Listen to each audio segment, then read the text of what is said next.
Welcome to eLearning Today TV. Today is Friday, July 23rd, 2010, and we are coming to you from the not-so-sunny office, Learning Today office in Florida. Sorry it's not sunny today, but I'm Lauren Grossberg. And I'm Andy Keenum. And we're here to bring you the latest in educational technology and e-learning straight from our blog. If you're not following us on Twitter, I'm an LG educator. I'm at A. Keenum. And be sure to check out our website for free teacher and educator resources. And this is our new mascot. Nice. Just thought I would tell everyone. Okay. School of the week. This school is PS 107 in New York, and what they are doing is they actually got a grant from Home Depot and also donations from local people in the community, and they've built this custom kitchen, and it's handicapped accessible, and it's specifically made for them. It's bigger than a normal kitchen. It has, different heights of the things in there. And basically what they're doing is they're giving these students an opportunity. Why are you He's laughing? Sorry. They're giving these students an opportunity to learn new reading and math and teamwork skills, reading recipes, measuring different things, mixing ingredients, pretty much allowing them to do all these things that sometimes is harder for them because they're maybe in a wheelchair or whatever, and giving them these independent living schools that they're going to use, skills, I can't talk today, that they're going to use after school, and just giving them opportunities, opening new fields such as culinary arts, whatever they can do. So what grade? I mean, it's the whole school, and they're actually it's become so popular that they're opening up to the entire school, not just the handicapped or special needs students. So very cool. Mm-hmm. Hashtag talk. Last week we were talking about the top 2 questions that should be addressed in educational reform, and Tuesday they were discussing the first question that they had that they had come up with, which was, what is the purpose or mission of education today? That's a big question. Sorry. But what I really saw when people were discussing the options, are you okay? Okay.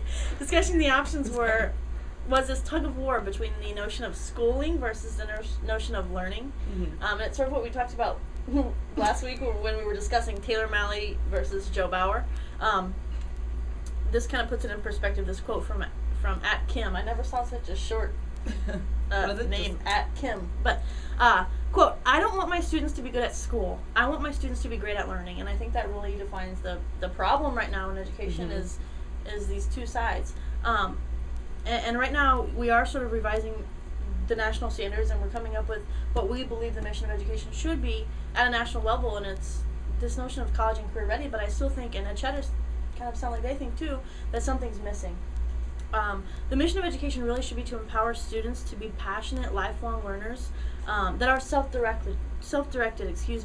And we should arm them with critical thinking, collaboration, creativity, problem-solving skills, so that they can change the world and hopefully save the world also. And not just get straight A's. Exactly. So not just get into college, but actually become passionate thinkers. Okay. Watch and learn this video going along with our green environmental and our new mascot theme.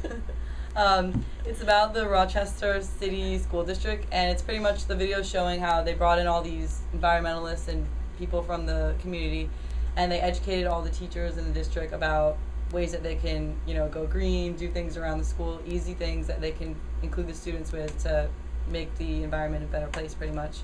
And it shows also schools, they start forming these little teams where there's a leader for each grade or each school, and they're just going around doing little projects such as collecting old shoes that can be used for recyclable material, and they're putting up signs saying, take 1 paper towel if you don't need more, just little things that they're doing just to, make the environment a better place.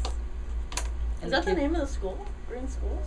No, that's the name of it. I just titled it that. Okay, sorry. It's the whole school district, so it's a lot of schools in there. Cool.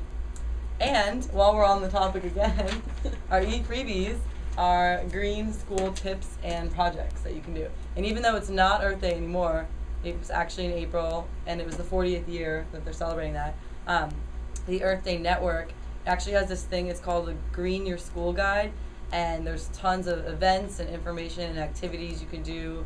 They give you tons of ideas like recyclable art projects using old materials, eco-themed murals that you can paint on the school wall, just tons of things you can do, and just reminding people that it shouldn't be 1 day a year. They could do all these things year round. So Awesome.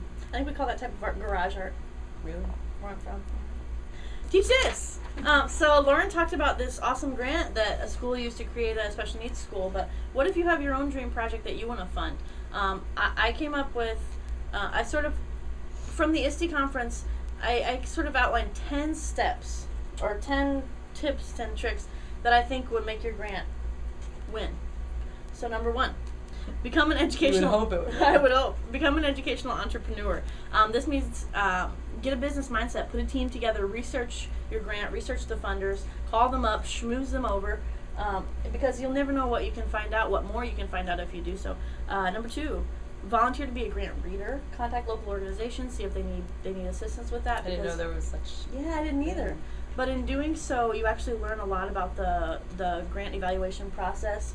You get to see some sample rubrics, read a lot of great grants. Number 3, alignment. Make sure that your grant is aligned to the funders' goals. Make sure it's aligned to your school's mission statement, to your school's improvement plan if you have one, to high standards. Number 4, do not seem desperate. I think this is one of those things where you want to seem needy, but you don't want to seem like you have nothing and you've done nothing with it. Funders want to know that if they give you something, you're going to make something out of it. So they want to see what you've done already. Number 5, be clear and specific. Over-explain everything. For example, if the grant doesn't ask you how you're going to handle professional development, go ahead and talk about it. Over-explain yourself, and don't be scared to do that. So it's going to show that you're really committed to the grant. 6, demonstrate the community connection. Funders want to make an impact in their community. They want to know that what they could possibly fund might be far-reaching and stretch farther than just your pilot project. So show them how you could actually impact more than just the students that you're working with.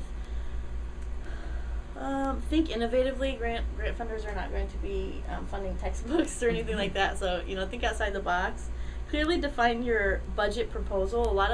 At the presentation that I went to at ISTE, a lot of the grants that she would read, because she volunteered to be a grant reader, actually got just thrown out because the budget had a few numbers wrong and things like that. So it'll really not be good if you don't check and recheck your budget.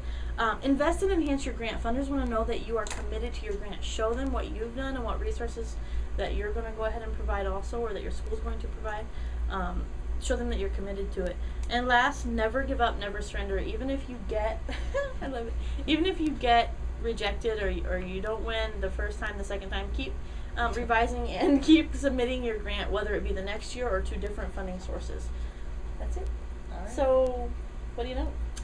I know that swims and noon are both words that can be flipped backwards and upside down, and they're spelled the same way.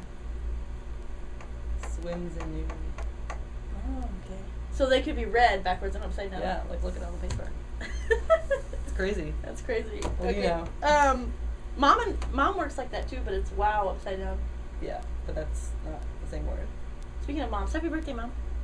Okay, what do I know? Okay, our sun is so big that it could fit 1 million Earths inside, but it's not. We know sun is a medium-sized star. Well, do you know that?